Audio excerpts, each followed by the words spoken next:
Muchas gracias, Coque, y bueno, gracias a todos por venir. Ya en esta última sesión, lo que vamos a estar como a lo que nos referimos con perspectiva crítica es un poco analizar un poco más en profundidad las ramificaciones que puedan tener el sistema de protocolos que actualmente tiene Carabineros y Policía de Investigaciones. Y en esta sesión particular también vamos a abordar el tema de Gendarmería, que más adelante Camila va a explicar por qué Gendarmería también va a entrar dentro de nuestros análisis en este momento. Pero como un pequeño recordatorio, conversamos un poco en las sesiones pasadas de la jerarquía de los protocolos, cómo los protocolos están por debajo de la ley. Sin embargo, eso genera ciertos problemas porque muchos de estos protocolos norman situaciones que podrían estar dentro de lo que se llamarían las garantías fundamentales de la Constitución. Entonces, esa situación particular es bien compleja. Por otro lado, también abordamos el tema de cómo los protocolos y en muchos aspectos también las leyes que norman a las policías utilizan conceptos jurídicos indeterminados que permiten márgenes de apreciación que sirven para los funcionarios que amparan la arbitrariedad en el uso de las funciones.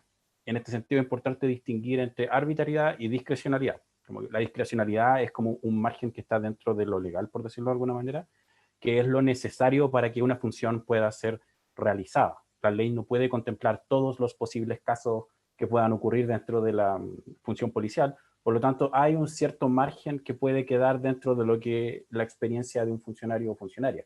Sin embargo, la arbitrariedad es cuando en el uso de sus facultades se extralimitan. Entonces, está el uso de la fuerza permitido, pero lo usan en circunstancias que, como nosotros conversamos anteriormente, son desproporcionadas o utilizan las herramientas que se le entregan de formas que no están dentro de lo legal, que es lo que sucede cuando se usa la escopeta que dispara la lacrimógena como un proyectil, que eso no está contemplado, para eso no se usa.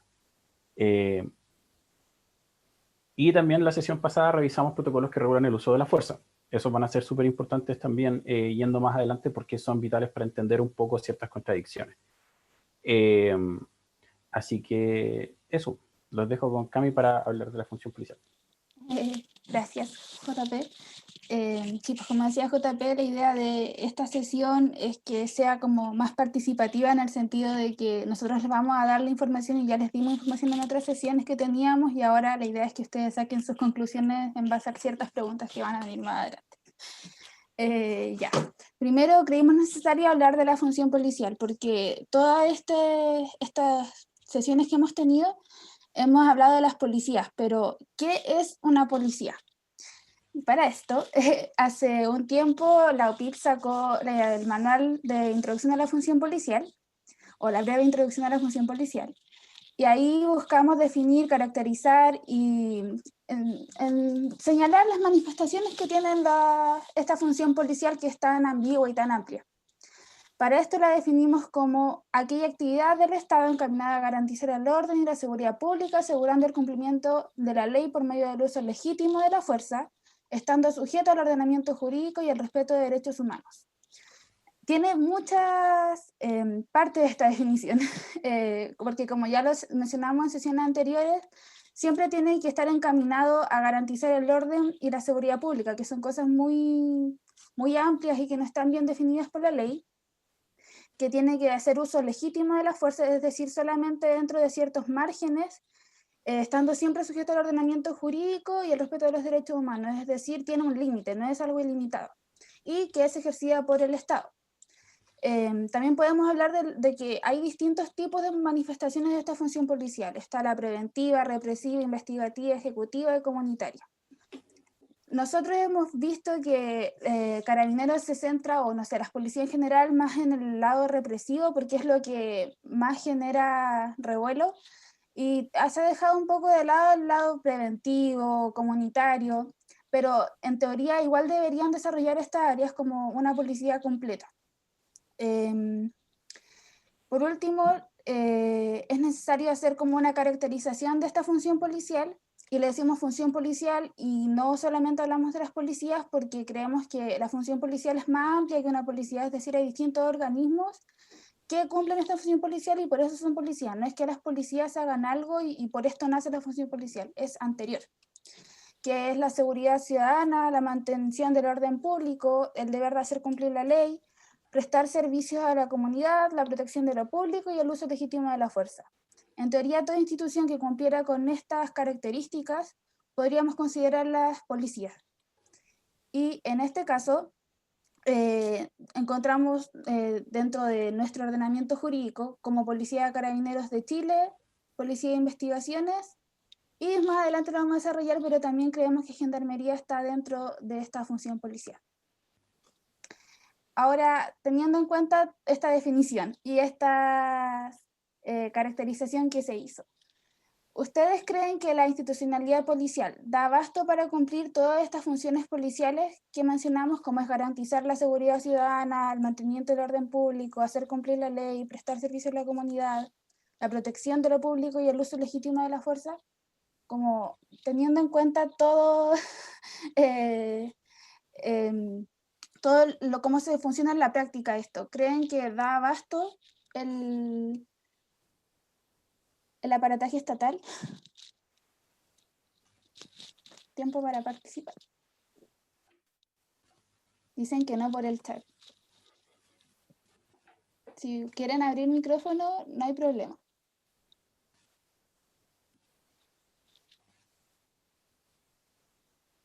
Bueno, si no, Juan Pablo, ¿qué opinas?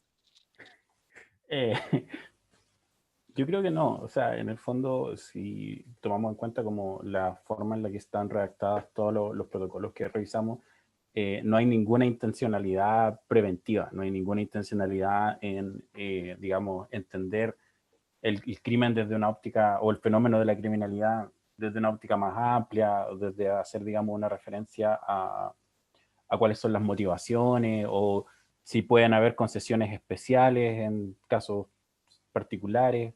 Eh, Sino que todo tiene que ver a que si sucede A, entonces usa la fuerza. Si sucede B, usa la fuerza. Y si sucede C, la fuerza también. Entonces, en ese sentido, yo creo que no, la policía simplemente no está diseñada para lidiar de forma preventiva con, digamos, con cualquiera de las situaciones que tiene que normal. O sea, ni siquiera hay una definición clara de qué es el orden público y cuándo se rompe. Claro, y también, no sé, en el sentido de la policía comunitaria que podría existir. No hay una real participación, sino que se ve la policía como un ente que viene a reprimir cuando hay algún tipo de manifestación o de delito que se esté cometiendo, pero no hay algo que realmente vincule a las policías y la comunidad en sí. Mm. Claro, y al mismo tiempo uno tiene también esta como proliferación de como las, que no son policías, pero son como actitudes policiales. Por ejemplo, cuando empezaron a surgir las policías municipales, que no son policías, ¿cachai? Son civiles que con aires de delirios de grandeza, pero tienen ciertas capacidades policiales, ¿cachai? Pueden ir, tienen como una especie de respaldo institucional. O lo que pasó con Alessandri y su brillante plan para asegurar el liceo, ay, se me olvidó, cuando quería que los apoderados le revisaran la mochila a los alumnos. Que eso es Claro. claramente una actitud policial dentro de un contexto que no debería ser, y extender esa función hacia personas que no están dentro de la institución. Sí, en el compilado que sacamos, que Lealdo está muy bueno, también veíamos esto, que no sé, hicimos una comparación entre policía, seguridad municipal y vigilantes privados. Y decíamos que, no sé, garantizar la seguridad pública, todos lo hacían en cierta medida, algunos por intereses privados, otros por intereses estatales, pero lo hacían. Pero la mantención del orden público, por ejemplo, solo las policías tenían como deber este mantenimiento del orden público que es tan grande.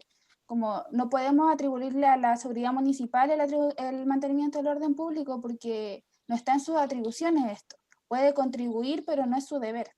Y lo mismo los vigilantes privados, como dentro de un edificio hay un conserje.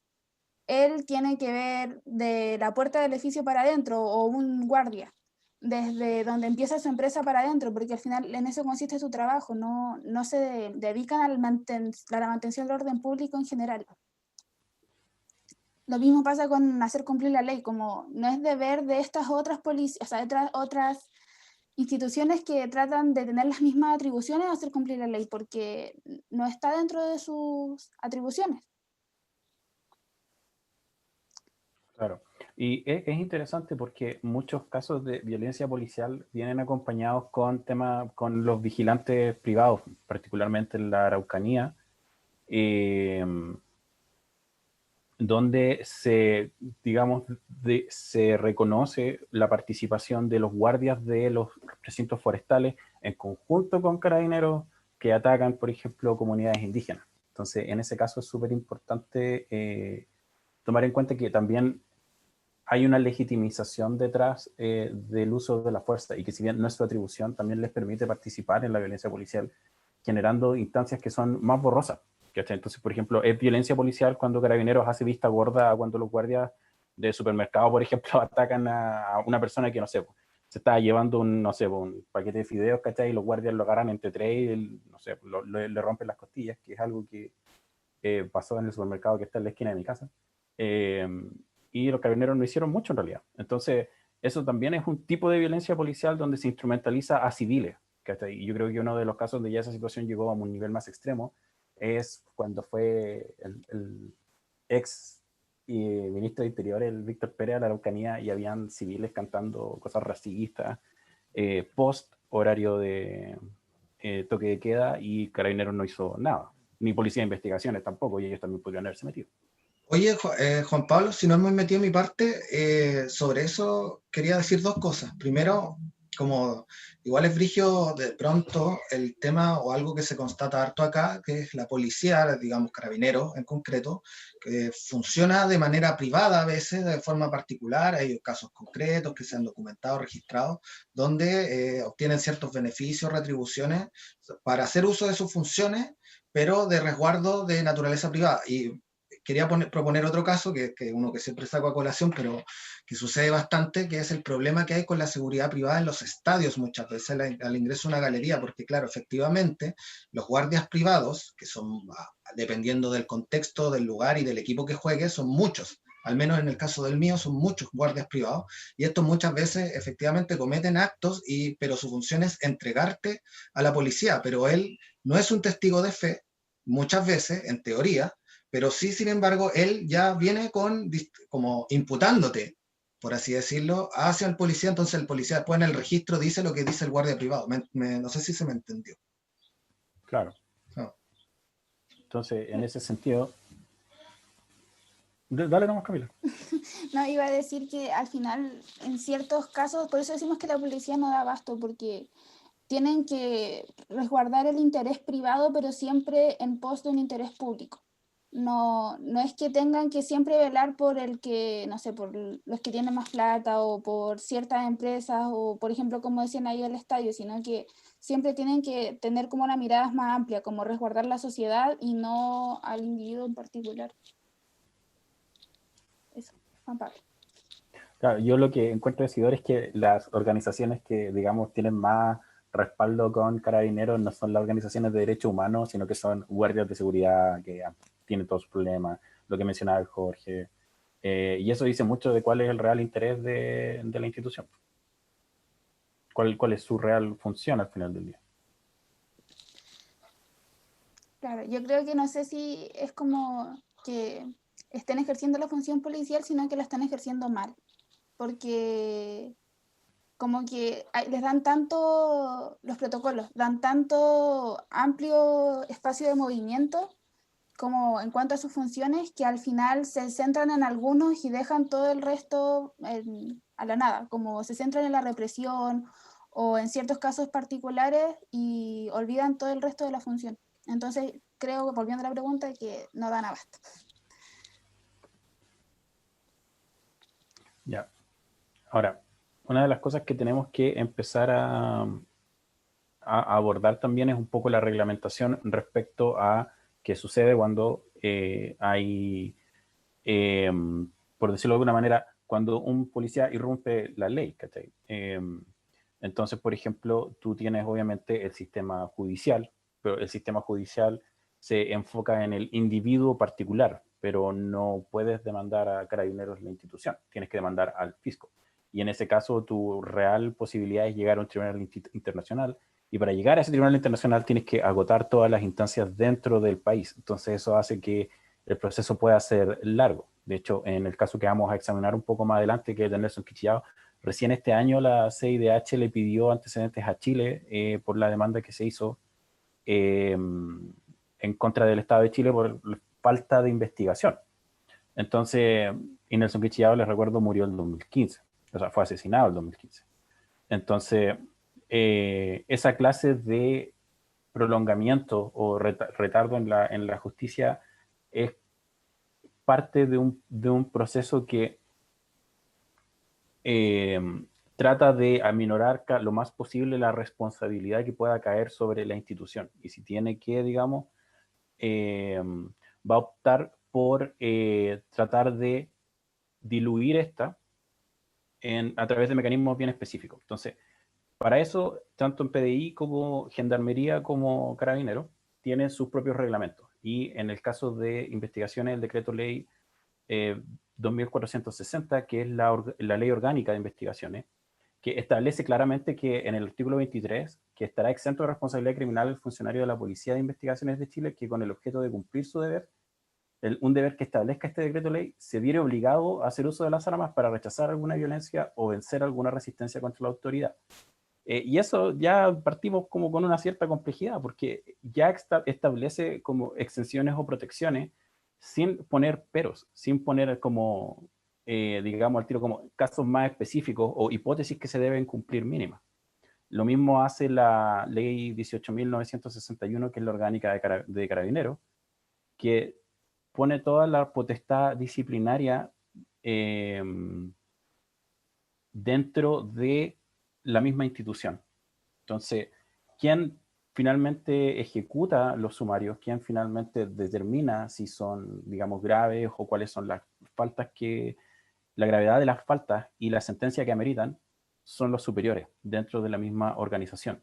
Y es súper grave en el sentido de que en el artículo 22 establece que los órganos de selección y apelación competentes de Carabineros para promover a un funcionario X son soberanos en cuanto a las apreciaciones que emitan sobre la idoneidad, eficiencia profesional y condiciones de la persona calificada, no correspondiendo a otros organismos ajenos a Carabineros la revisión de fundamentos de sus decisiones. Eso significa que si Carabineros decide en algún punto, que por un tema de idoneidad, subir a, no sé, por rango de, de director, por ejemplo, no sé, a rango de capitán, una persona que tiene antecedentes de violaciones de derechos humanos, no hay ningún otro organismo que le pueda decir que no, siguiendo lo que dice la ley orgánica de Carabineros. Y son esa clase de artículos que ya te empiezan a dar como una luz a lo que me refiero a cómo se empieza a diluir la responsabilidad. Porque en el fondo no se establece claramente un mecanismo, por ejemplo, de protección que sea lo suficientemente fuerte para evitar situaciones. Entonces, después tenemos el Código de la Justicia Militar, que es el 2226, que en sus artículos 410 al 412 establece exención en el uso de las armas en caso de cumplimiento del deber, especialmente para carabineros. Entonces, todos estos reglamentos, claro, dicen así como tiene que haber responsabilidad y esa responsabilidad recae, pero si tienes que hacer uso de las armas en el ejercicio de tus funciones, entonces tú estás más o menos libre de responsabilidades. Sin embargo, donde la situación yo encuentro que se pone más compleja es que los reglamentos 11 de Carabineros y el decreto 40, que es el reglamento de disciplina para el personal de la PDI, establecen unos mecanismos bien particulares, y es que establecen que un funcionario está siempre obligado a cumplir una orden, pero si esta fuera contraria a la ley, puede hacer un reclamo por escrito el funcionario ordenado, y si el superior insiste por escrito, entonces igualmente se tiene que cumplir la orden. Entonces, si un funcionario va y le dicen como ya tienes que torturar a esta persona, obviamente no con esas mismas palabras, pero el tipo entiende que está rompiendo la ley y le escribe a su superior diciéndole no puedo hacer esto porque es contra la ley, y el superior insiste, el funcionario tiene que cumplirlo. Y eso igual está en clara contravención de varios tratados internacionales de derechos humanos. Entonces, es interesante en ese sentido que que falta un proceso dentro de los reglamentos que sea unívoco, que no tenga estas exenciones en casos de cumplir el deber o tener estas mecanismos extraños donde las órdenes son inapelables incluso cuando van contra la ley, lo cual el hecho de que ya exista, incluso si poniéndonos en el caso que esto nunca ha pasado, pero poniéndonos en ese caso, el hecho de que ya esté dentro de los reglamentos ya te dice cuál es el interés que hay aquí. Y en eso nos genera como una situación bien particular, así como de quién vigila a los vigilantes. Si sus propios mecanismos les permiten exceder sus funciones, entonces es complejo que otra institución pueda meterse. Es complejo, especialmente, por ejemplo, qué es lo que ha sucedido este último tiempo, cuando han aparecido diferentes iniciativas para reformar o refundar Carabineros, que fueron la mesa, que de hecho tiró como un informe con varias, la mesa para el cambio institucional de Carabineros, y ahora la supuesta propuesta del interventor civil. Es complejo que ellos también van a tener que enfrentarse a esta situación. O sea, cómo acabamos con reglamentos que tienen cláusulas de impunidad, que tienen cláusulas de arbitrariedad, o que son tan vagos que todo cae dentro de un margen de apreciación tan amplio, o ese margen de apreciación finalmente lo decide un superior jerárquico, quien probablemente fue el que dio la orden. Entonces, una de las respuestas que generalmente se da a esa situación es que tenemos dos policías que supuestamente deberían equilibrarse. Entonces, si Carabineros comete un crimen, PDI sería la que debería intervenir, y si PDI comete un crimen, es Carabineros la que tiene que intervenir. Sin embargo, en la práctica, esa situación no se da mucho. O sea, obviamente la idea sería obviamente tener una situación en que nunca ocurriera, pero cuando llega a ocurrir y la investigación se tiene que dar al lugar, generalmente es complejo también confiar en que la PDI va a ser lo suficientemente investigativa o lo suficientemente, digamos, o se va a sentar, digamos, a intervenir situaciones flagrantes, que en lo que yo conozco nunca ha pasado. De hecho, ha pasado más que en un operativo se han enfrentado PDI con Carabineros de lo que, por ejemplo, PDI se ha metido a defender gente que está siendo atacada por Carabineros. Entonces, en ese sentido, y teniendo en cuenta las funciones que había descrito Camila, la pregunta es si deberíamos tener una o dos policías. El que quiera participar. Si no participan, Camila va a tener que responder la pregunta. Siéntanse libres de preguntar o de comentar respecto de eso, de si deberían existir dos policías o más o menos, o una sola unificada en escalafón único, etc. Así que, por favor. Hola, yo Hola. quería hacer una como pequeña reflexión en torno a una o dos o tres, cuatro, cinco, seis como cuerpos policiales. Creo que el tema igual va más allá, o sea, obviamente corresponde analizar y pensar a todo nivel cómo queremos, o sea, las críticas al actuar policial en este momento, pero creo que más allá de cuántos cuerpos policiales tenemos, hay que pensar antes en qué va a hacer cada quien, y antes de eso hay que pensar. He estado como dándole vuelta a ideas que en realidad en sectores y agrupaciones progresistas como que de repente rechazamos un poquito conversar, que es el tema de el concepto de seguridad de Estado y cuáles son las amenazas que nuestro país considera amenazas. Cuando digo nuestro país hablo de nosotros, entonces pensando en el día a día y que la delincuencia se plantea especialmente de sectores conservadores como el gran problema de seguridad pública. No sé, pues, o sea, uno en su cotidianeidad no es que todos los días se enfrenta, por ejemplo, a delincuentes, o sea, sí es un tema obviamente, pero no es algo constante. Sí es algo constante, por ejemplo, no sé, pues el acoso callejero hacia las mujeres, el hecho de que, no sé, pues, de que no se pueda andar tranquila por las calles, o sea, mueren ciclistas todo el tiempo, por ejemplo, eso sí yo considero como una amenaza más latente y constante a mi seguridad. Todos tendremos como nuestras distintas perspectivas en torno a eso.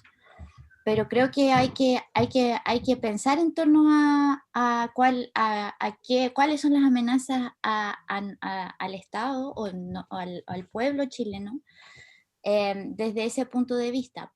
Y en base a eso, ver qué se hace con los distintos cuerpos policiales que puedan haber, si es que son uno o dos y qué sé yo. Eso nomás. Gracias. Gracias a ti, Camila. Le pregunto a Juan Pablo y Camila Allende si es que leo la pregunta de Isabel y luego retroalimento. Perfecto. Isabel Loyola, que tiene el internet, se excusó, me pide que lea lo siguiente. Me parece que es necesario tener 2 policías en base a sus deberes, porque técnicamente deberían tener diferencia en sus trabajos. Paréntesis, algo que cada vez ocurre menos en la medida que se le quiere dar más poder de acción a Carabineros, cierro paréntesis. Así podríamos apuntar hacia mayor profesionalización de ambos grupos, algo que a mi parecer está muy al debe.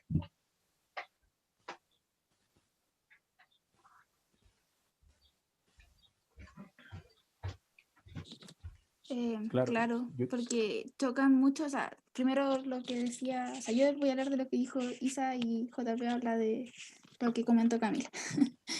Que también hablábamos esto, como que hay tantas atribuciones que tienen ambas policías que chocan mucho. Entonces, esto de la profesionalización es algo muy importante y que se debería tener en cuenta, pero también uno puede pensar ya, si se profesionalizan mucho y Carabineros se dedica solo a la represión y el mantenimiento del orden público y Policía de Investigaciones solo a investigar, entonces si hay algún problema tendremos que llamar solo a Carabineros y solo podría investigar Policía de Investigaciones sin poderse meter como de lleno en el caso, entonces como a veces se hace un poco difícil la respuesta, como está bien que dos cuerpos hagan cosas distintas, completamente distintas y al final como que no se puedan chocar y no, al final no se relacionen tanto y no se puedan como autorregular.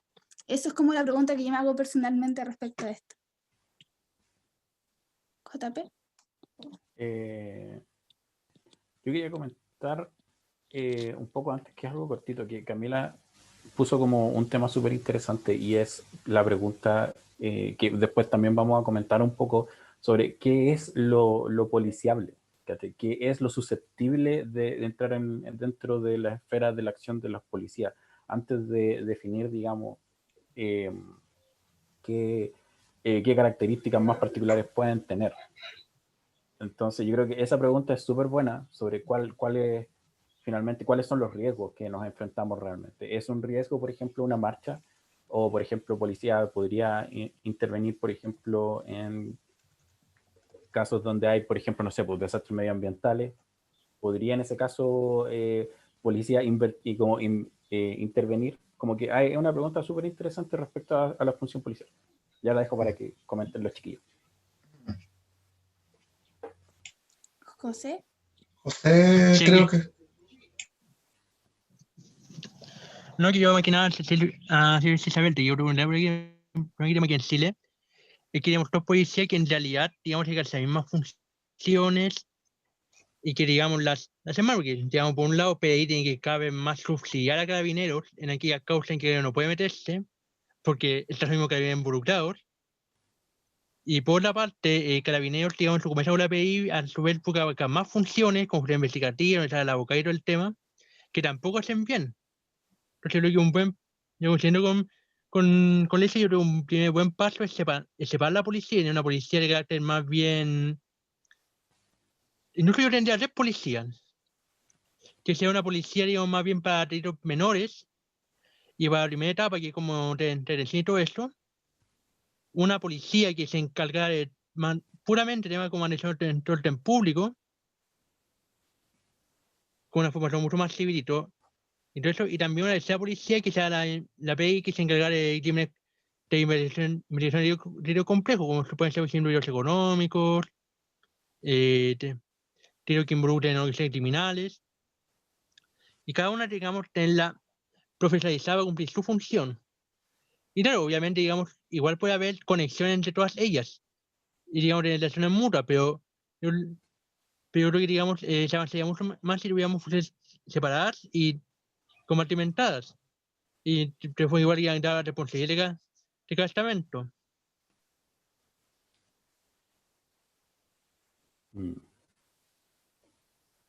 Claro, me parece interesante la distinción que hace José de como por delitos que cometen, como especializarse en estos tipos de delitos, pero igual me hace pensar en como las distintas divisiones que tienen las instituciones ya adentro, con no sé, el GOPE, los carabineros de comisaría, igual, o sea, como tú planteas dividir como completamente por, como especializarlos al máximo de acuerdo a los delitos, ¿eso? O sea, digamos, lo más que eso lo que planteo es dejar alguna especie de policía para ir a alta complejidad. Si puede ser algo así, para eso que está el. Puta, si no conozco cómo es el modelo, digamos que para eso que sea, por ejemplo, la FBI estadounidense, que se encargue de delitos federales. Mm. Y dejar una policía de carácter más local y más cerca a la población para delitos más bien sencillos y para todas las labores como la vigilancia, patrullaje y todo eso. Ah, Que me sea parece lo muy que. interesante. Tendrían como distinta formación. Gracias, Claro, José. es súper bacán la definición que hace el José, yo creo, porque igual nos remite un poco a la pregunta que hizo la Camila, así como si queremos una policía preventiva o si dentro de las funciones policiales preventivas sería bueno tener una institución cuya misión expresa sea esa y no lo que nos pasa ahora, que ambas tienen misiones muy, muy amplias y que finalmente terminan yéndose a lo punitivo o a lo reactivo frente a una situación. Nicolás. Ahora sí volví, perdón. Eh, yo lo que quería hablar era más que nada en la misma línea de la profesionalización, pero enfocándome como en una de las funciones en específico que encuentro que igual es problemático y que pocas veces se trata como con la seriedad que debería, que es la función investigativa. Em, Tratar desde las investigaciones de montaje, se deja entrever que todo lo que tiene que ver con investigación, tratamiento de pruebas, todo lo que tiene que ver incluso básicamente construir el relato que después en el contexto de juicio se va a tener que usar para poder establecer las responsabilidades, todo ese procedimiento de por sí es algo no funcional. ¿Para qué estamos con cosas?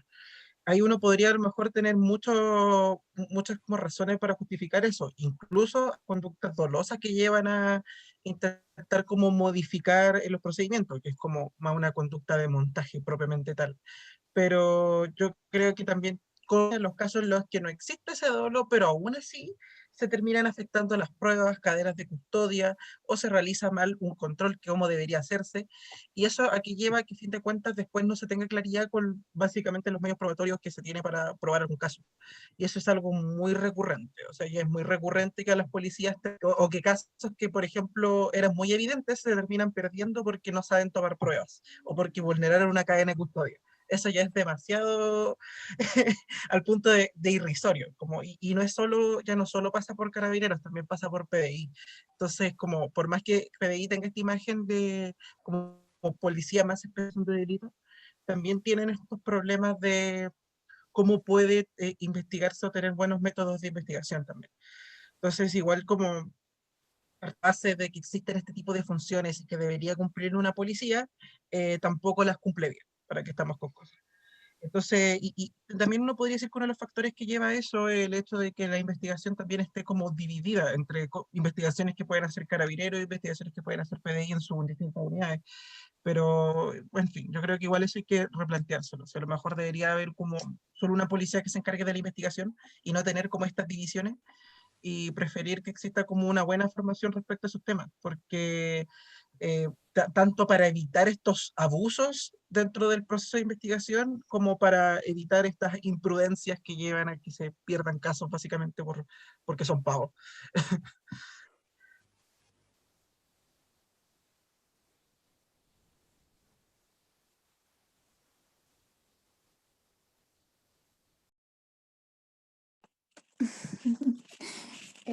Muy interesante el punto que haces, Nico, porque, o sea, perdón, ¿qué haces, Nicolás?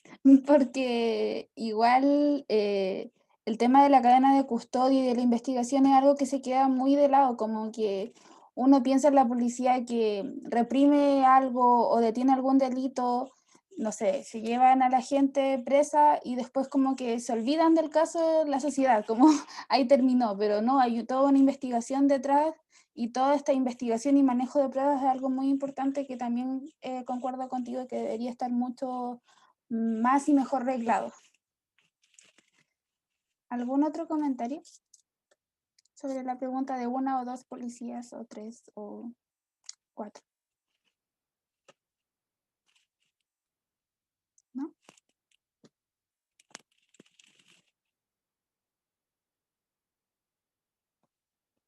Isa dice, y no solo el tema de las pruebas, también hablemos de protocolos en temas sensibles, como temas de abuso sexual.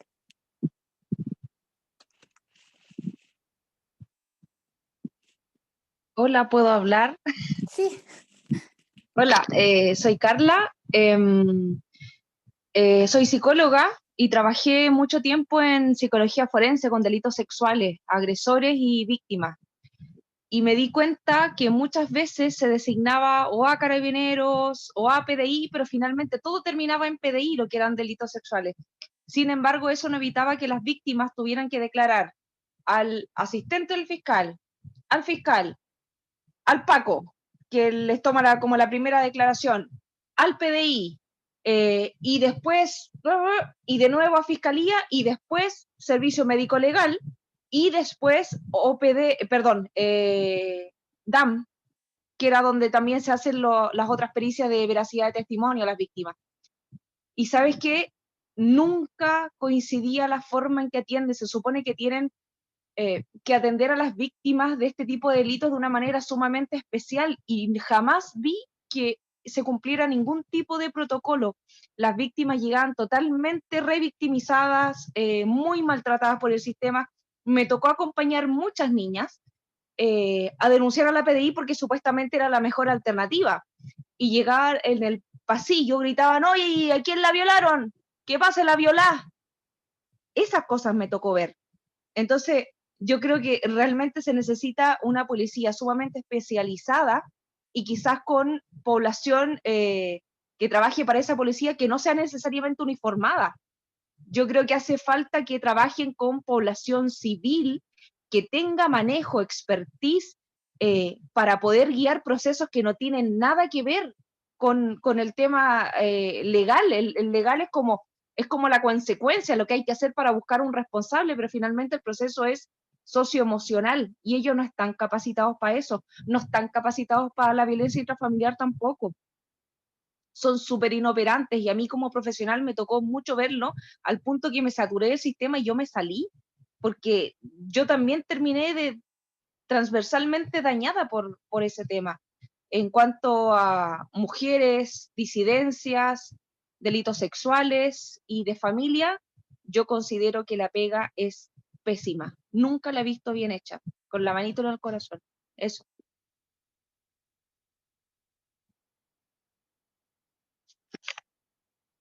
Eso. Muchas gracias por tu intervención. Sí, también, o sea, como uno puede ver todo el tiempo, como falta mucha especialización en esto y quizás como una formación distinta. Es muy interesante y muy importante este tema. Muchas gracias. La Isa dice por el chat, eso ocurre solo cuando la persona se le entregan servicios a las unidades de protección de víctimas. Y eso depende de fiscalía, no de fuerzas policiales. Claro, como quizás se podría, en este sentido, o a dar una mejor formación o una mayor especialización o una formación psicológica a las policías como para saber tratar con la gente, porque si esto pasa en estos delitos, como cuando mientras investiga, me imagino que debe ser aún peor cuando se recibe la denuncia en una comisaría. Como en serio tiene que reformarse el sistema desde de todos lados, como los protocolos no protegen en nada a la víctima y a la sociedad en general. Y esa es como también la vuelta que le queríamos dar, como 1 o 2 policías y estas policías tienen que como reformarse enteras o se crea otra o no sé. Pero muchas gracias por todas las intervenciones que dieron todos. La Isa dice, es triste decirlo, pero hay que profesionalizar la empatía. Sí, es verdad. Porque... Sí, dale, José. Perdón. No quiero que sea igual de que yo igual que yo creo que gran el rol y en eso con la Isa es más que nada el tema de cómo está organizada la recepción de las víctimas, en el sentido que generalmente, y en esto igual yo, a ver, no voy a decir lo completo, pero digamos podríamos entender de que alguien de que si antes un PDI de terreno que trabaja todo el día, digamos, recogiendo viendo cadáveres, acudiendo a escenas del crimen, tiende a generar, digamos, una relación psicológica, digamos, de falta de empatía, una forma de poder llevar adelante su trabajo del día a día. Y eso yo creo que obviamente, digamos, no siempre es lo más óptimo. Por eso yo creo que lo que se debe hacer ahí es que sea un personal diferente, un personal que no sea el personal que esté en terreno, quien se encargue solamente de acoger a las víctimas de delitos sexuales o otros delitos violentos. Pero que no es el mismo tipo que está en terreno, que ese tipo, digamos, ya está medio mal. Y al final, digamos, no se puede. Yo creo, y en eso te aseguro que la especialización es algo fundamental al interior de las mismas unidades policiales.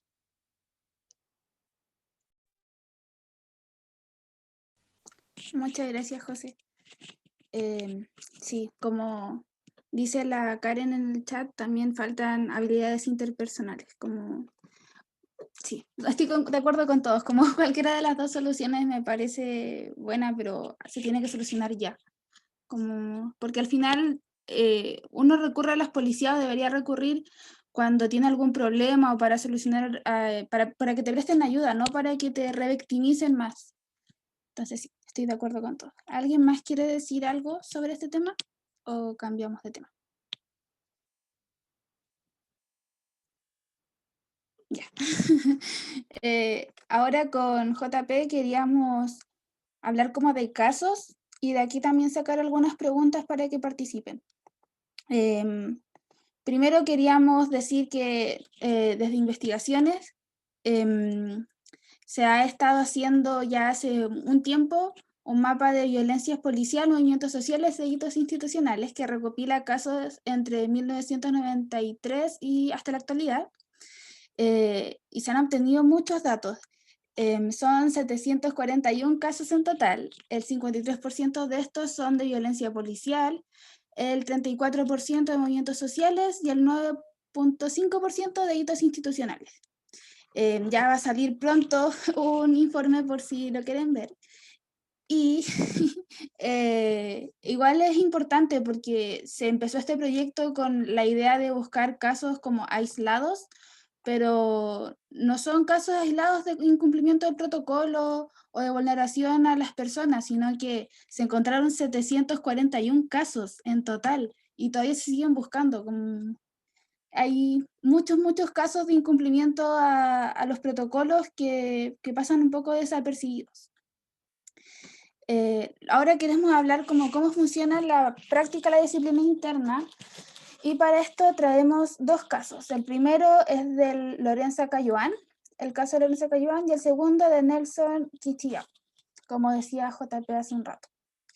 Primero el de Lorenza. Este caso, también conocido como el caso Engrillada, se trata de Lorenza Cayuán, quien es perteneciente a la comunidad mapuche. Fue acusada de robo por la declaración de un testigo desconocido, supuestamente colaborador de la PDI, y por esto quedó en prisión. El caso comienza el 13 de octubre, cuando, encontrándose en el Centro de Detención Preventiva de Arauco, Lorenza, quien se encontraba embarazada en ese momento, empezó a presentar dolores de parto típicos de un embarazo. Fue trasladada al centro asistencial, pero en todo momento, durante el parto y durante la atención, se mantuvo engrillada en la cama del hospital. Incluso cuando dio a luz a su hija, y estaba siendo vigilada en todo momento por funcionarios de gendarmería. Perdón, dejé entrar a alguien y me perdí. Luego de esto se presentaron recursos de amparo por la Defensoría, el Instituto Nacional de Derechos Humanos, pero fueron rechazados por la Corte de Apelaciones. Después se siguió tratando de buscar como responsabilidad y que alguien se hiciera cargo de esta vulneración de los derechos humanos en la Corte Suprema, y en este caso se revocó la decisión de la Corte de Apelaciones y se acogió el recurso porque se estimó que infringía la normativa nacional y derecho internacional también, como tratados sobre derechos humanos.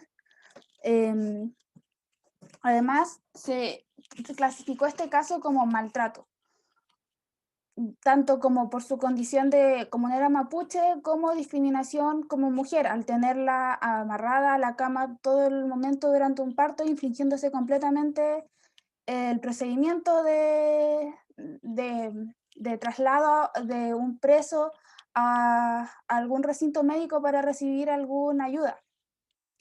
Además de estar mirando todo el momento el parto, cosa que me imagino que las descolocó mucho y afectó mucho.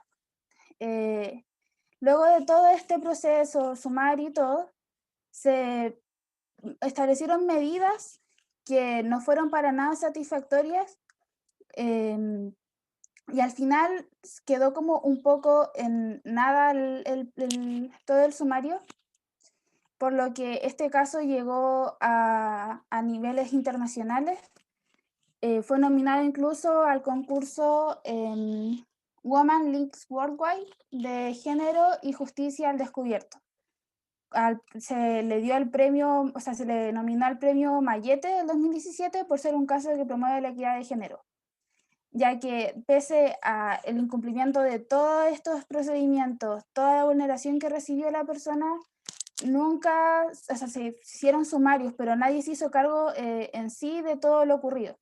Entonces, esto nos lleva a preguntarnos, como, en todos los problemas que vemos en Carabineros y PDI, deberíamos también centrarnos a hablar en, ¿es Gendarmería parte de fuerzas de orden y seguridad? Porque en una cosa tan, se puede decir, pequeña como el traslado de una REA o una persona privada de libertad, se incumplieron un montón de protocolos, se vulneraron muchos derechos, se causó mucho daño, pero no causó el revuelo que se esperaba porque no es en teoría una policía, no está dentro de las fuerzas de orden y seguridad pública. Sin embargo, en este caso vemos que ejercen la fuerza, como es mantener a una persona engrillada por mucho tiempo mientras da a luz. Entonces, ¿deberíamos considerar a Gendarmería parte de las fuerzas de orden y seguridad, teniendo en cuenta este caso? ¿Qué opinan ustedes?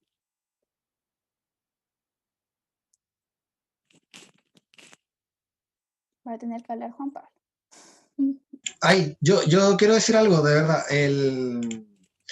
Que quería comentar a raíz de esa situación, análogamente se conecta de cierta manera, que me tocó participar de observar el juicio del lonco Facundo Yones Guala en su día, y durante ese juicio hubo un episodio bastante complejo donde se le quería aplicar un castigo y un traslado al penal de acá de Temuco, donde terminó finalmente encarcelado por ser condenado culpable.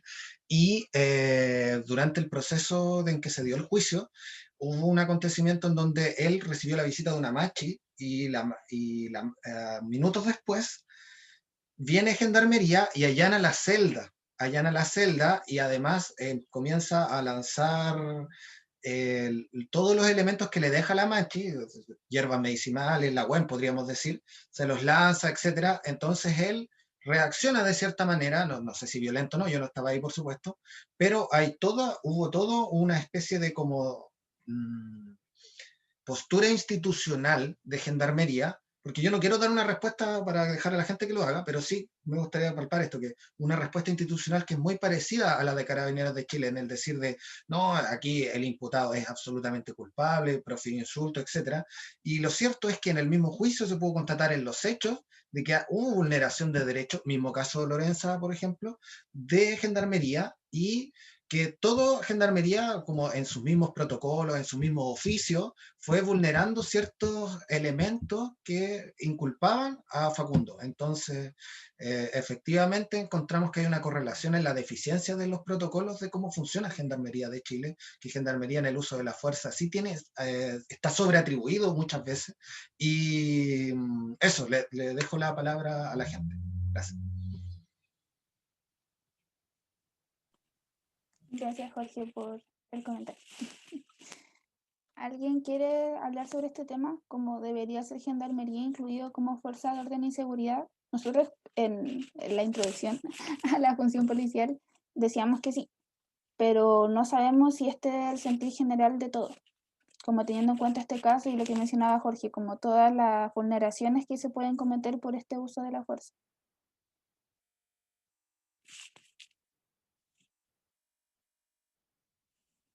Ahí está.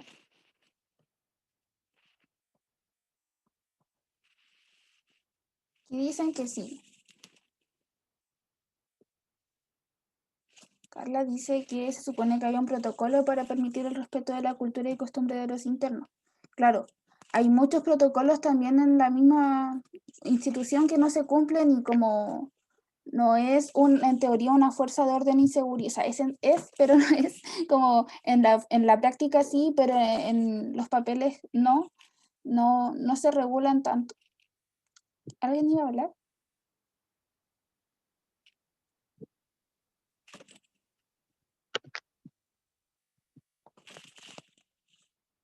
Dale, Carla. Tengo como experiencia directa en Gendarmería, en especial justo en la época en que salió el caso de la Pastorcita.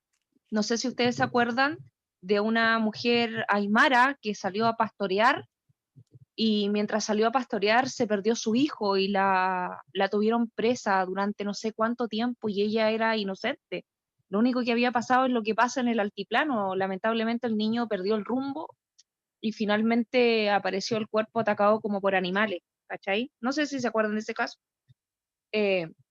Ahí también hubo muchas vulneraciones, muy parecido al caso, entre comillas, engrillada, del cual diste el ejemplo recién. Gendarmería tiene una alta población penal de personas aymara y mapuche, y la mayoría tiene un trasfondo, no sé cómo llamarlo para no meter las patas, es político. Tiene que ver con las reivindicaciones de la cultura, de las costumbres, cosas que muchas veces chocan con la cultura dominante ahora. Hasta hace poco la población aymara, que es mucha en el norte, no le permitían, por ejemplo, mascar coca, y para ellos es lo habitual, es como, no sé, como el gaucho se toma el mate, y hacían enredadas para quitarle la hoja de coca. La hoja de coca no es droga. Entonces, era sumamente difícil para ellos tolerar esa realidad y había un índice de suicidio muy alto dentro de la población penal. No están bien regulados los asuntos de las visitas conyugales, no están bien regulado el tema de los fármacos, es muy conocido y se habla en jerga de cárcel, la matachancho, no sé si ustedes han escuchado hablar de ella. La matachancho es una pastilla que le dan los internos cuando joden mucho, simplemente van y le pasan la pastilla y esa es la matachancho porque los deja planchados. Entonces esa es la forma que tiene Gendarmería de deshacerse de las personas no gratas, le tiran clorpromacina. Es muy común que las internas sufran abusos por parte de los mismos gendarmes. Tú no te explicas cómo internas salen embarazadas mágicamente, estando completamente aisladas y sin visitas conyugales siquiera. Hay contacto criminógeno también entre el oficial, el suboficial a cargo y la persona que está cumpliendo la pena. Entonces, la realidad es como súper fuerte dentro de la cárcel y está sumamente invisibilizado. Ahora se ve cuando, no sé, cuando salen a las visitas al hospital, cuando van en las visitas al médico, cuando los ve la familia, pero lo que pasa intramuro de verdad es horrible. Eso es lo que quería como aportar respecto a que también tiene que profesionalizarse no es servicio en realidad, es La institución. la institución. Muchas gracias. ¿Puedo, Sí, dale. Carla, te puedo pedir por favor, si es que puedes en el chat escribir el compuesto químico que mencionaste? El famoso matachancho. Ya, ok. Por Sí, favor. sí, sí. Gracias. Perfecto. Muchas gracias por la intervención. Sí, como que al final lo que buscábamos en este punto es que se entendiera que estas instituciones que tienen a su cargo el uso de la fuerza institucional, como tienen que resguardar a todas las personas y los internos siguen siendo personas, entonces no hay que invisibilizar a Gendarmería y decir que es una institución aparte de las policías, sino que están cumpliendo activamente una función policial como es el uso de la fuerza institucional y tienen que cumplir los protocolos, porque ya son personas que han cometido delitos o personas que están dentro de la cárcel por A, B o C motivo, pero son personas, como no hay que invisibilizar esto. ¿Alguien más quiere hablar sobre este tema?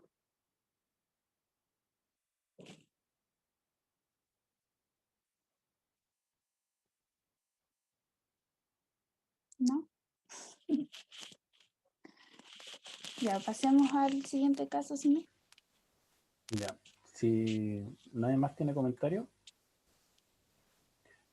Bueno, el caso de Nelson Quitillao, que ya lo hemos comentado varias veces, es el 23 de julio del 2015, alrededor de 200 trabajadores de la empresa Geovida, que es contratista de Codelco, se tomaron el acceso a la mina El Salvador y a la ciudad de Diego de Almagro, en medio del contexto de una huelga nacional que había empezado 2 días atrás, luego de que la minera estatal se negara a renegociar el acuerdo marco que tenía con los trabajadores contratados y los subcontratados desde el año 2007. Y el 21 de julio comienzan, que se inician tomas de yacimientos, de yacimientos mineros a nivel nacional. Llega Fuerzas Especiales para tratar de disolver a los trabajadores que bloquean el acceso a la mina. Y obviamente se utilizaron las tácticas que nosotros conocemos, la lanzagases, la lacrimógena, los balines y, bueno, los recuentos de la huelga, o sea, los testimonios de los huelguistas son bien cruentos, como disparaban al cuerpo, cómo atacaban a las personas, y cómo se empezaron a traer también piquetes de otras regiones. Creo que llegó uno de Santiago y otro de Valparaíso. Que creo que fueron un total de 57 efectivos. Entonces, con una de las máquinas que utilizan los mineros, una pala cargadora, se formaron un cordón donde atrincherarse. Pasadas las 9 de la noche, entonces esto ya lleva más o menos casi todo el día, llega el contingente de fuerzas especiales y en ese momento ya comienza un enfrentamiento entre las fuerzas especiales y los mineros del otro lado. Y entre esos empiezan a disparar armas de fuego. Y entre las balaceras que se armaron, que son 33 balas disparadas por carabineros, uno de ellas le llega a Nelson Quitillao, que era uno de los dirigentes, quien cae impactado con un disparo entre la pierna y la ingle. Y en eso los mineros empiezan a avisar que hay un caído y Carabineros de hecho no responde, siguen disparando, siguen reprimiendo y se llama una ambulancia, la cual Carabineros no dejó ingresar hasta que el propio alcalde de Diego de Almagro, que en esa época era Isaías Zavala, se metió y pidió que por favor dejaran pasar a la ambulancia. Finalmente Nelson muere tras desangrarse por una bala que le perforó la femoral. Ese caso finalmente pasa por todas las instancias y Fiscalía en algún punto decide no perseverar, que por falta de evidencia y por muchas cosas se decide dejar hasta ahí. Ahora el caso pasó a la Corte Interamericana de Derechos Humanos, como les había adelantado. Y lo que es lo que yo encuentro decidor del caso de Nelson Quitillao es que aquí hay una colisión de derechos. que es súper importante, que yo creo que es como el emblema y es lo que define un poco el rol que ha tenido Carabineros, a pesar de que muchas veces se ha dicho que son no deliberantes, que no toman esa clase de decisiones. En términos prácticos ellos toman esa decisión, porque resulta que Chile tiene el legítimo derecho, existe el legítimo derecho a la protesta, el legítimo derecho a la vida, el legítimo derecho a defender los derechos de una persona. Sin embargo, la relación asimétrica, particularmente aquí en el norte, entre los contratistas y las empresas, es tan fuerte que son muy difíciles las vías en las que los contratistas pueden hacer sentir su voz a la empresa, porque técnicamente ellos no trabajan para la empresa, por lo tanto la empresa no tiene ninguna responsabilidad con ellos, ellos trabajan para la contratista, a pesar de que la riqueza que generan queda para la empresa que contrata al contratista. Que es un montón de vueltas extrañas solamente para generar una instancia de precarización de derechos, que es algo que ya todos tenemos más o menos conocido y que se da no solamente en la minería. Y en ese sentido, llega Carabineros a esta situación y se da cuenta que aquí hay una colisión de dos derechos que están de dos partes. Por un lado, Codelco tiene el derecho de propiedad, que en Chile tiene dos garantías fundamentales, que es el derecho a la propiedad y el derecho a hacer como a la propiedad privada.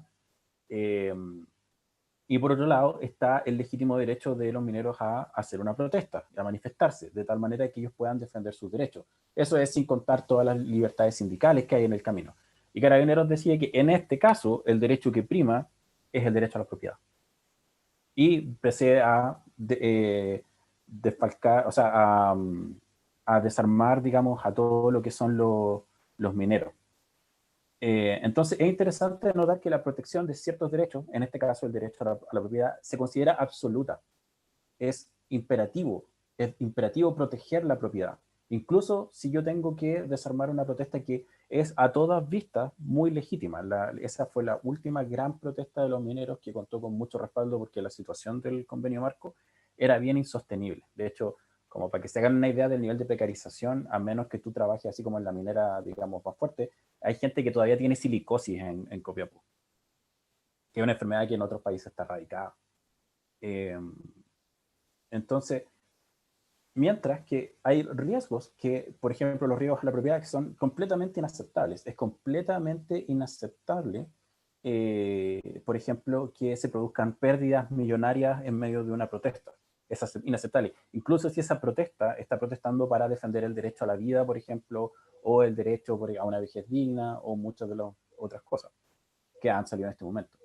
Entonces, si nosotros nos planteamos en el escenario que estamos hablando ahora, de análisis de los protocolos, nosotros nos damos cuenta que los protocolos no están diseñados para desescalar el conflicto, no están diseñados para llegar a un entendimiento o para, digamos, trabajar para generar marcos de referencia que permitan a las personas que toman decisiones poder sopesar estas dos colisiones de derechos, sino que el protocolo trabaja desde el marco de lo que yo llamaría la criminalización de la vida política. Entonces, cualquier cosa que se salga de una definición particular del orden público es automáticamente considerado un crimen. Y aquí está la parte interesante, como que el crimen es tomado dentro de la lógica del protocolo como algo objetivo, como algo que existe y que no depende de la apreciación que tenga el funcionario, que era como lo que comentábamos en la sesión anterior, cuando el protocolo decía como no se puede considerar a la masa como un todo indefinido y como trabajarlos y relacionarse con ellos como un todo, y después el protocolo mismo procede a tratar a las marchas como un todo. Entonces, en ese sentido, yo creo que ahí hay un tema importante de cómo se considera o se define el crimen, que depende mucho de la atención que se toma. Es decir, Carabineros elige, en este caso, en el caso de Nelson Quisquillao, centrar su atención en la violación al derecho a la propiedad y no centrar su atención en la violación al derecho al derecho, por ejemplo, a un trabajo digno o el derecho a la vida, a la salud, que en estas circunstancias también se estaba peleando, por lo que yo les comentaba con la falta de normativa de seguridad. Entonces, cuando nos enfrentamos a esta situación, desde el caso de Nelson Quisquillao, donde la atención de Carabineros se concentra en un derecho específico y no en otro, nos damos cuenta que la naturaleza del crimen está dentro de lo que es la atención policial. Y si yo, por ejemplo, como policía le tomo atención a ciertas personas con ciertas características, es posible que yo desarrolle más operativo. Y ahí es donde aparece, por ejemplo, la figura de los montajes. Entonces, yo voy a generar instancias de montaje con ellos, no porque haya, por ejemplo, con los mapuches, no porque haya realmente una tasa mayor de criminalidad dentro de los mapuches, que no la hay, y tampoco porque haya una amenaza real y efectiva, sino porque yo considero que ellos son más proclives al crimen. Entonces, como bonus track, dentro de los siguientes días se va a dar un aviso por las redes sociales sobre la investigación de montajes que está llevando a cabo la sección de investigaciones de OPIP, para que estén atentos y puedan participar también, porque esa investigación está súper buena. Y aborda este tema con mucha más profundidad de la que yo puedo abordar en este momento. Entonces, a lo que estoy tratando de llegar es que en los hechos, los protocolos y la disciplina que tiene Carabineros están ambos, el uso de la fuerza y la disciplina, ambos están diseñados de tal manera que no pueden considerar esta situación de colisión de derechos, sino que tienen que considerar la represión a toda costa, porque para eso están diseñados. Y esta fue una pregunta que se planteó la sesión anterior, que yo creo que es súper atingente, que es ¿cuándo terminan creo que lo planteó Camilo Vallejo, que es cuando terminan, si se acaba la amenaza, se devuelve a los estados anteriores. Y el protocolo no dice nada al respecto. El protocolo lo que dice es que si se pasa a un nivel se tiene que desplegar una cierta cantidad de fuerza, pero no establece cuándo termina esa fuerza, no establece en qué momento, por ejemplo, se da una orden, o para poder, por ejemplo, decir ya, si se produce un crimen, tenemos media hora y después de eso tenemos que volver al primer estadio, porque en esa media hora se asume que nosotros podemos, digamos, volver a la calma, que se puede volver a la manifestación en términos lícitos, para utilizar el lenguaje del protocolo. Esa clase de circunstancias no existen. Una vez que se detecta la presencia del crimen, se despliega todo el arsenal de fuerza y no se puede volver a la protesta. No se puede, de hecho, una vez que se despeja una manifestación, no se puede volver a manifestar en ese lugar. Entonces, teniendo estas situaciones en cuenta, ¿consideran ustedes que realmente existe en Chile el derecho a la protesta? Dejo la mesa abierta para que puedan conversar.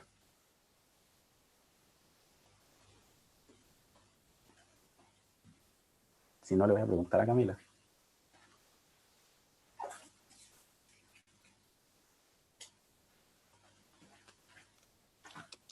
A lo mejor quieren saber qué pienso yo.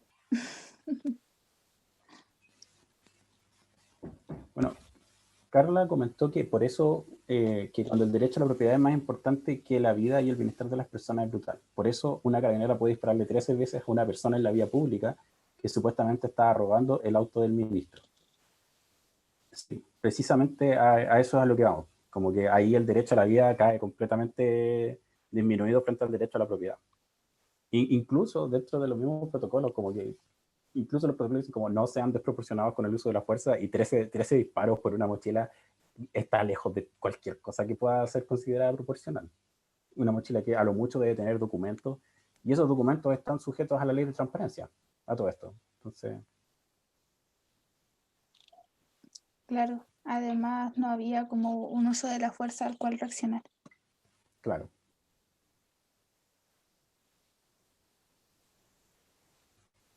En relación a lo del derecho a la protesta, hola, Hola. yo creo que no existe.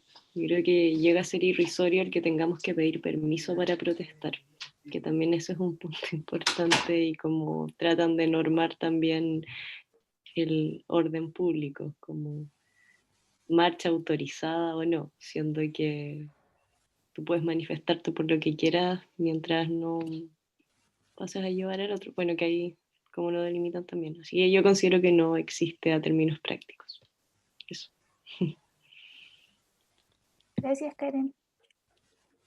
Eso es súper interesante, como la noción de no limitar a otro, y como que pretende de repente esta como equivalencia entre fuerzas, así como no pasemos a llevar el derecho de propiedad del gran capital, pero si el gran capital pasa a llevar los derechos de todos, como es todo por el desarrollo económico.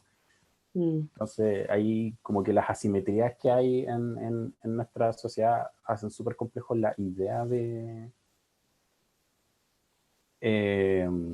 hacen súper complejo la idea de no molestar a otros, ¿cachai? En una situación tan asimétrica como siquiera podemos dialogar entre personas que tienen tanta diferencia, como mi derecho, por ejemplo, a la libertad de expresión es tan diferente, por ejemplo, al derecho a la libertad de expresión que tiene Luxic, por ejemplo, que somos tan asimétricos, es una dimensión tan diferente que yo no podría, digamos, competir en eso.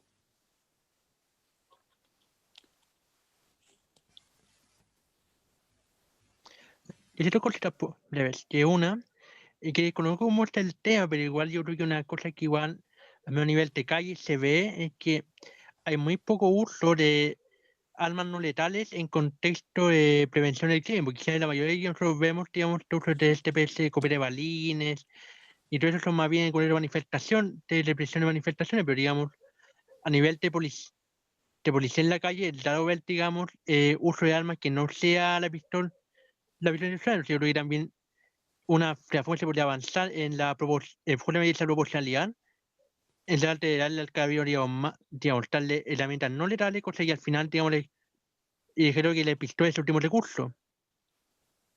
Pero recuerdo cuál es bien el tema. Y lo otro que igual, sobre todo en esa protesta, también hay un tema muy serio en tanto que, como era regular en nuestra querida Constitución de 1980. Porque al final la Constitución, si bien garantiza el derecho la manifestación, también sí que debe ser regulado por las normas de policía, que al final son decretos que saca la presidencia sin que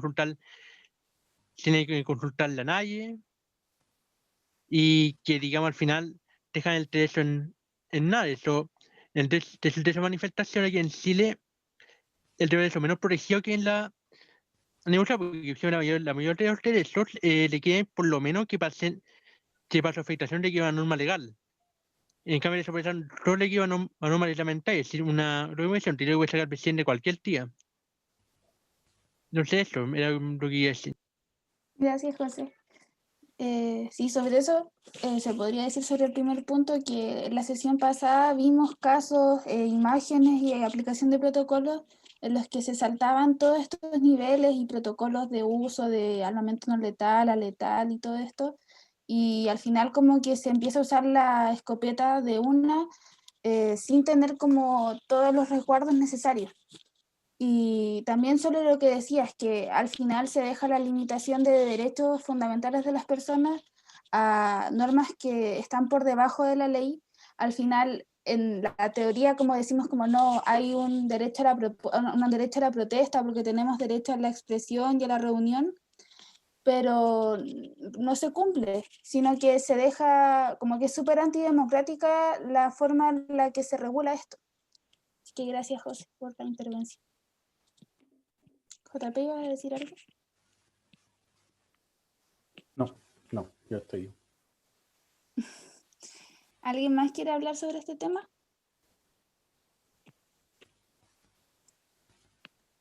Carla dice en el chat que es una fervorosa creyente de que hay que apropiarse nuevamente de todo el espacio público porque es nuestro. La Karen dice, de hecho, el derecho a la protesta llega a ser revictimizante, al tener que pedirle a tu opresor permiso para poder expresar que te están coartando. Sí, es como un círculo vicioso medio raro. Ya, si nadie más tiene nada que decir, pasamos como a la penúltima etapa de esta sesión, que es como la problematización en sí, como teniendo todas estas sesiones y todo lo que conversamos, podemos sacar como una serie de temas que son problemáticos de las policías y del uso de protocolos. En primer lugar, la idea de que es una policía no deliberante, perdón si se escucha un perrito, porque al final, no sé, la Constitución se establece en el artículo 101 que las fuerzas de orden o sea, las Fuerzas Armadas y Carabineros, que serían las fuerzas de orden y seguridad pública, son obedientes y no deliberantes, que dependen del Ministerio del Interior, que además dice que son profesionales, o sea, profesionales, jerarquizadas y disciplinadas, pero al final esta disciplina queda dentro de la misma institución, como se hacen sumarios internos y queda todo entre los mismos funcionarios de Carabineros, solo que con distintos rangos. Entonces, ¿son realmente no deliberantes? Porque en todos estos sumarios y todos estos procedimientos que se hacen, al final actúan como jueces, como dicen, como ya pasó esto, creemos que hay que aplicar esta sanción. Pero hay que tener en cuenta que las policías no son jueces, que todo este aparataje estatal que existe de tribunales no se hizo porque hoy qué lindo vamos a hacer tribunales, sino porque es tan difícil decidir como sobre el comportamiento de otra persona que fue necesario separar este poder del Estado y dejarlo como el poder judicial. Entonces, se retrocede todo un mundo con esta forma en que se distribuyen los poderes de policía y al final se les dan excesivas atribuciones y se vuelve un organismo deliberante que toma decisiones, que después estas decisiones son revisadas por los mismos policías y al final es como un círculo vicioso, volviendo al tema del círculo vicioso, de cometen una falta, en la misma institución se les sanciona, vuelven a cometer otra falta y así como nunca, o sea, si bien cuando se hacen mediáticos los casos, se puede llegar a alguna sanción mayor, en los hechos no es así. El segundo punto que queríamos tratar sobre esto es que al final, viendo todo cómo actúan los protocolos, el principio de legalidad es completamente vulnerado, que el principio de legalidad es el que establece que los órganos del Estado deben someter su actuación a la Constitución y las normas dictadas por ella, como son la Ley Orgánica Constitucional y los decretos y protocolos que se saquen respecto a esto, porque, no sé, por ejemplo, como decía Juan Pablo, la representación de la orden a un superior o la obediencia legítima, que es una forma que tienen las policías de regularse internamente, como el superior te manda a hacer una cosa que uno se da cuenta que es abiertamente contraria a los derechos humanos, que va contra los protocolos, que va contra la formación casi de la institución, pero si te lo manda un superior, tú tienes que hacerlo, porque al final te exime de responsabilidad, no sé, en la sociedad y en cuanto a que no lo hiciste tú, sino que te están mandando, pero igual lo hicieron. Entonces, como se genera un quiebre gigante en este principio de legalidad y un vacío muy importante. No sé si alguien quiere hablar de esto. Estos dos temas o sigue Juan Pablo.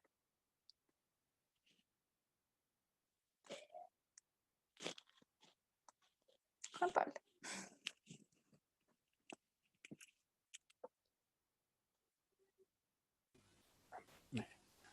Lo que yo quería comentar un poco a raíz de la situación de los protocolos es que cuando nosotros los analizamos con la profundidad que lo hemos hecho en las últimas sesiones, y estas son conversaciones que hemos tenido tanto con Camila y con el equipo de investigaciones, es que finalmente el problema no es un problema de moralidad precisamente. O sea, es inmoral lo que sucede, no estoy diciendo que no, lo que estoy diciendo es que no es la moralidad de los funcionarios lo que está en tela de juicio aquí, sino que estamos frente a una institución que está diseñada para funcionar de una manera, y en ese sentido un policía bueno queda fuera. ¿Cachai? Y eso ha quedado demostrado muchas veces en casos de policías que han finalmente se han presentado y han dicho, por ejemplo, no sé, pues aquí sucede tal tema de corrupción o tal tema de corrupción, o también en el ejército, y finalmente terminan expulsados de la institución, siendo que la lógica dictaría que debería ser al revés, que aquellos funcionarios que rompen la ley o que se saltan algunos procedimientos deberían salir de la institución, y aquellos que denuncian las malas prácticas deberían quedarse en la institución. Y eso tiene que ver cuando nosotros analizamos con una lógica policial que está muy presente en los protocolos, que está muy presente especialmente en los que regulan el uso de la fuerza, que creo que son los más, en ese sentido, los más interesantes, en el sentido de que a pesar de que han sido los que han estado más en la palestra, son los que son más transparentes a la hora de entender cómo conciben las policías su propia función en el contexto que les comentábamos, que eran colisiones de derechos. Entonces tenemos, por ejemplo, manifestantes que están presentando su supuestamente existente derecho a la protesta y al mismo tiempo gente que tiene el derecho, por ejemplo, al uso de una calle. Carabineros decide el uso de la calle más importante. Y es porque la postura que tienen es que la violencia solo puede incrementar, el crimen solo puede incrementar. No existen protocolos de desescalamiento o incluso, por ejemplo, si ustedes revisan, hay un informe del INDH sobre la formación de los carabineros, que es súper bueno, porque ustedes pueden ver algunas de las mallas que ellos tienen. Y en ninguno hay, por ejemplo, psicología para poder tratar de bajar los niveles de tensión o para tratar de lidiar con, por ejemplo, personas que pueden estar teniendo un episodio psicótico o un episodio producto de alguna alteración cerebral, sino que todo está relacionado con las fuerzas, con reprimir, con atacar, y eso es porque en la lógica policial la posible amenaza futura siempre justifica toda forma de seguridad coercitiva presente. Entonces, yo puedo usar la fuerza contra este grupo porque quién sabe lo que podrían hacer. Yo recuerdo que uno de los argumentos que tiraba Carabineros muchas veces para el uso es que podrían atacarme, podrían poner en riesgo la vida de un policía, podrían atacar civiles, ¿cachai? Pero las amenazas que ellos generalmente citan para este uso desmedido están en un futuro potencial, en un futuro que no existe realmente. Y es en este sentido que la lógica policial es que el presente o el orden público se preserva a través de la defensa de una comunidad que es definida por ellos mismos contra estos otros imaginarios. Y esta situación ustedes pueden verla, por ejemplo, también en Frontera. En Frontera esta situación es como ya a un nivel así como bien fuerte, porque PDI tiene una serie de normativas y atribuciones que le dan una arbitrariedad tan amplia que es ya una situación transparente. Entonces, por ejemplo, una de las normativas que tiene la PDI para determinar si una persona puede entrar como turista o no, es la bolsa de viaje. Entonces tú llegas a Frontera y te preguntan cómo usted viene de turista, sí o no, y el oficial puede preguntarte, el oficial de la PDI puede preguntarte si vienes con una cierta cantidad de plata, que eso sería como una prueba de que tú vienes a ser un turista. Pero a quién se le tiene que preguntar, o cómo, o cuánto vale esa bolsa, no está especificado en ninguna parte. Entonces, si yo como PDI decido centrar mi atención, por ejemplo, en la población afrodescendiente en Frontera, yo les puedo preguntar, ¿vienen con $1.000.000? ¿Cachai? Y si no vienen con ese $1.000.000, quedan en Frontera, no pueden entrar. Y eso lo decido yo. Y en ese caso, organizaciones como el SJM vienen denunciando esta situación. Entonces, finalmente lo que la lógica de la escalación del conflicto eterna, donde siempre va a haber más delincuencia, donde siempre el otro imaginario tiene infinitas posibilidades, siempre va a garantizarles a ellos una excusa. Entonces, yo puedo espiar, por ejemplo, que fue una de las situaciones que sucedió, a dirigentes sociales porque ellos podrían ser una amenaza para la comunidad. Ellos podrían ser una amenaza para el orden público. Yo puedo, por ejemplo, usar la lacrimógena como un arma porque este protestante podría hacerme daño. Pero eso no necesariamente es cierto y eso no necesariamente involucra que haya una evidencia respecto a la persona que recibe.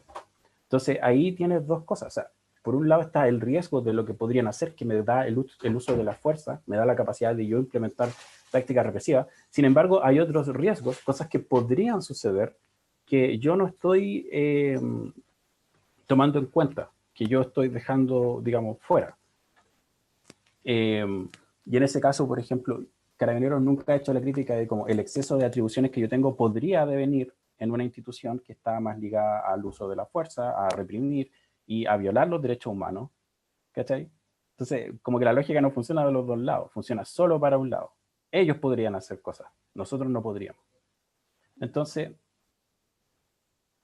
este sistema de represión descansa como en tres nociones que son súper importantes, que yo creo que son claves como para el debate que se nos viene, que es la violencia institucionalizada, que es lo que vimos en los protocolos, donde hay tantas formas de saltarse un sumario, hay tantas formas de alargar un proceso judicial para que prácticamente no haya ni justicia y mucho menos reparación, que la violencia se institucionaliza. Yo puedo usar la violencia, es parte de la labor de mi institución.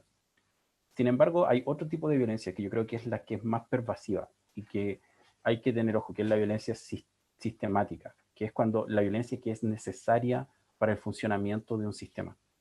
Si nosotros no le ponemos el paro ahora, en estas circunstancias, que esta es como mi sincera opinión, si analizamos cómo se distribuye la fuerza y con quiénes se usa la fuerza, que yo creo que es algo que también es súper importante, porque la fuerza no se usa con todos por igual.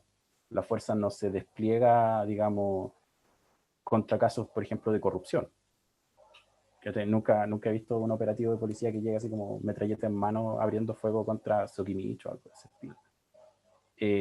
Porque en el fondo, para mantener ciertos intereses económicos se utiliza la policía. Y esos intereses económicos solo pueden existir porque la policía puede reprimir cuando, como en el caso de Nelson Quinchillao, se hace patente esta contradicción entre los intereses de un grupo y los intereses de otro. Entonces ahí es donde tú te das cuenta que en realidad la policía no se equivoca, o no es un error del sistema, o no es un error de las policías reprimir y matar personas. Es parte de su función en realidad. Entonces, en el debate que se nos viene por delante, que va a ser no solo el debate constituyente, sino el del interventor civil, que supuestamente va a surgir en algún punto, o el debate sobre qué son las policías, hay que preguntarnos qué significan las instituciones policiales, qué forma queremos que tomen, y si la respuesta es que no es nuestra elección, entonces, ¿qué tan democrática sería nuestra sociedad? Si nosotros no podemos decidir cuál es realmente el precio del orden público, que estoy dispuesto a permitir que se haga en nombre del orden público.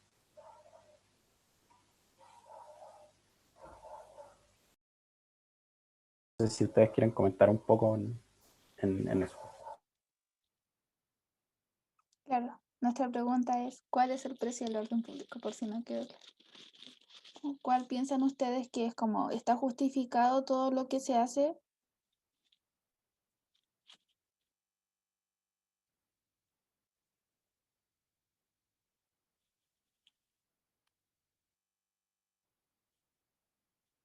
Ya, voy a partir adelante. Personalmente, creo que el orden público es algo que necesita ser definido como pronto, ahora ya, porque si no se llega a casos muy extremos y de mucho daño a las personas, que son finalmente que si las personas no hay orden público, no hay sociedad, no necesitan policía, y es como que de repente esa noción se olvida un poco, como el orden público se cuida a cualquier precio, incluso por sobre las personas, y creo que eso está mal.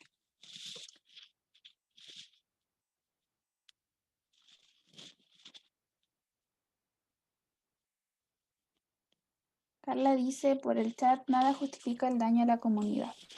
El daño que se causa ahora repercute entre generaciones, no es un tema menor. Claro. Hola, Dale, por favor. sí, ya que voy a aprovechar. Comparto mucho el diagnóstico que dan al final, entendiendo que este es un diagnóstico de varios que se pueden hacer respecto de cómo funcionan las policías y todo eso. Yo estoy de acuerdo, más allá de que transparentamos a la gente que no es de OPIP, que no es necesariamente una política institucional lo que estamos extrapolando acá en la expresión de Juan Pablo. Particularmente a partir del diagnóstico de la sistematicidad sobre todo, pero no sé si yo lo digo sistemático, al diagnóstico que existe de que la potestad del uso de la violencia que le damos al Estado, en teoría que le damos, yo no firmé dársela a este Estado, pero en fin, se entienden las reglas de la democracia, como se suele decir hoy día, de que no existe hoy en día, o que el Estado se ve incapaz, y no solo algo que está pasando en Chile, sino en muchos lados, de responder a los distintos requerimientos de las sociedades sin el uso de la fuerza. O sea, la misión ulterior de casi todos los procedimientos es el uso de la fuerza. Yo veo que sale a marchar, ponte tú, o sale a protesta el área de la salud por el derecho a la salud, palo. O sea, hasta el plan cuadrante tiene por finalidad última el uso de la fuerza. Entonces, estamos llegando, sale cualquier grupo humano a expresar ciertas opiniones y se encuentra ante esta situación. Entonces, efectivamente, concuerdo mucho con eso. Obviamente no podemos hablar como de la democracia en su estado más puro y duro con esta policía, en particular con Carabineros de Chile, más allá que la PDI yo tengo mis reparos, etcétera, que es a la que más se le da. Y Aprovechar de decir que también opino que el interventor civil no es una solución ni por si acaso estructural. Gracias, Jorge, por la intervención. Sí, bueno, la pregunta que venía ahora para cerrar era como que ahora que sabemos los problemas y que sabemos que debemos trabajar para solucionar los que proponen, entonces como para juntarlas y hablar de las dos cosas, como el orden público y como cómo se arreglaría. Sí, por si acaso, todas las cosas, toda la perspectiva crítica es nuestra perspectiva crítica, no es institucional. ¿Alguien más quiere hablar de esto?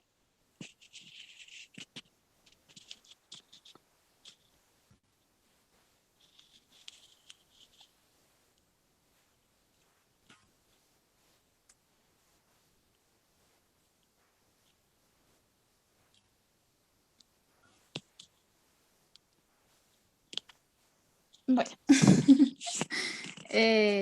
no sé, con esta última pregunta de qué proponen, me acordé del principio, como quisimos partir igual como empezamos, como diciendo que esto estaba mal y que había que cambiarlo, lo que decía José de dividir la policía por delitos que cometan, es como ahora que también entendemos que Gendarmería es parte de esta policía, podrían hacerse, no sé, 4 policías o quizás hacerse un organismo, o sea, es idea mía, como organismo especializado solamente en el trato con las personas comúnmente y como con mucha más psicología, y aparte las policías que reprimen o policías que previenen y como quizás separar estas funciones.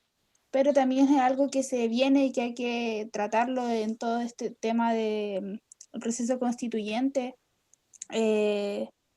volver a legitimar una institución que se encargue de resguardar el orden público y también definir cuál sería este orden público. Juan Pablo, ¿algo que quieras decir? Yo creo que el proceso que se nos viene por delante es complejo en el sentido de que la situación sobre si vamos, por ejemplo, no sé, interventor civil o por ejemplo, reformar o refundar, que también son cosas que se han dado.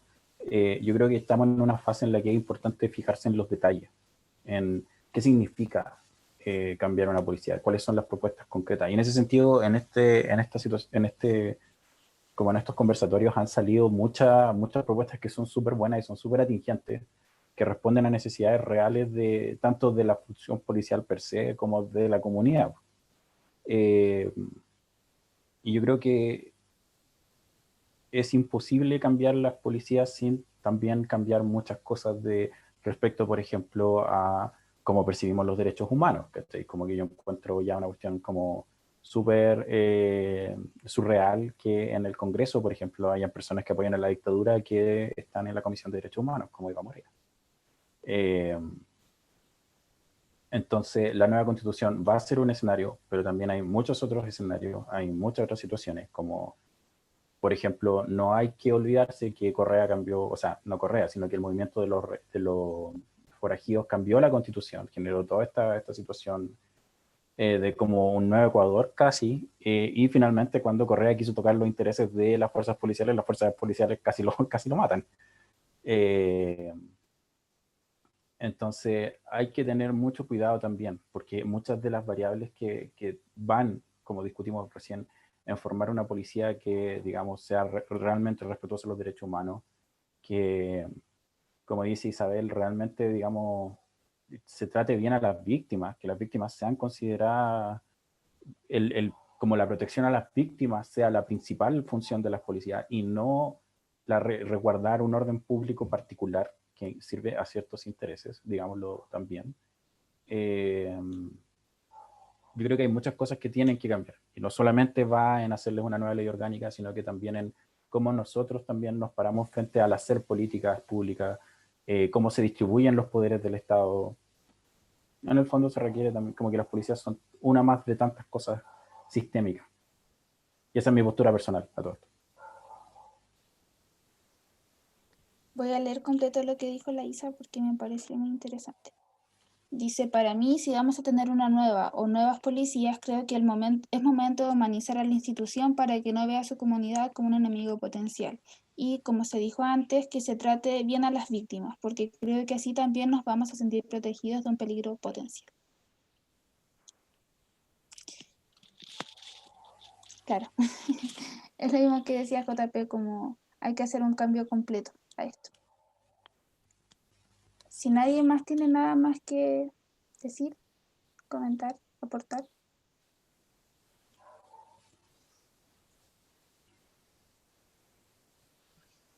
Jorge, ¿vas a hablar? En realidad iba a hablar por si hay que dar el cierre. Igual ahí Isabel complementó un poco más, decía, porque la experiencia de ser asaltada es fuerte y a mí me gustaría sentirme segura de que eso no va a pasar. Claro, efectivamente, pues nadie quiere ser asaltado, que lo cogoteen en la calle o algo así. No sé si hay más comentarios, insisto, si no es el caso, ya les doy el cierre, ¿no? Porque esa era la última pregunta, ¿cierto, chiquillos? Vamos a hacer el cierre. Bueno, muchas gracias a todos. Como cierro primero de acá y después Jorge cierra todo. Nos pareció muy importante hablar de los protocolos y cómo funcionan, porque hablar de protocolos es muy amplio y a veces se mal usa el término. Entonces, muchas gracias a todos los que asistieron a las sesiones. Quizás problematizamos mucho más de lo que explicamos, como esto es un protocolo, y dijimos tal cual porque creímos que si uno quiere saberse un protocolo va y lo lee y lo va a entender, pero no es lo mismo como verlo en la práctica. Entonces en eso nos enfocamos, como cómo se aplican, qué problemas pueden haber, y tratar de ir como un paso más allá. Igual pronto, como dijo Juan Pablo, va a salir la segunda investigación de montajes de investigaciones de la OPIP. Entonces, igual hay muchas investigaciones y mucho material que sirve para complementar todo este tema de los protocolos. Eso, muchas gracias. Jorge. Bueno, yo me toca cerrar esto porque amablemente aquí Juan Pablo y Camila han dedicado su tiempo y su esfuerzo transparente, que estoy muy agradecido con ellos, muy con ellas. Sinceramente agradecido, siempre lo digo al final de las sesiones, pero hoy día lo reitero porque es la última sesión, porque le han dedicado mucho tiempo. Yo siento que los voy a extrañar, de hecho, porque estaba acostumbrado ya a coordinar la semana y esas cosas como, oye, ¿qué vamos a hacer el otro? Y la verdad es que ha sido bien provechoso, bien provechosa este taller. Efectivamente, nos gustaría poder haber llegado a más grupos humanos, no lo voy a negar, pero sin embargo, encantado de la gente que ha participado, les agradezco mucho también. Esto lo vamos a subir a YouTube también y necesitamos más instancias como esta, no necesariamente esta, pero sí necesitamos formarnos y estar preparados, precisamente a propósito de lo que decía Juan Pablo, porque las policías también son un agente que va a discutir sus propias transformaciones. Entonces nosotros tenemos que tener las herramientas y tenemos que tener las teóricas al menos, o la capacidad de discutirlas cuando ese momento llegue. Y si queremos intervención civil en la policía, si queremos decidir nuestro propio destino y prevenir el delito en base a nuestras propias capacidades y las comunidades que seamos, por supuesto que esto es más que necesario. Así que, si es que no hay nada más que decir, reitero el agradecimiento a toda la gente que ha participado, a Camila y Juan Pablo en particular, por la gran calidad para expresar y humana que son. Eso.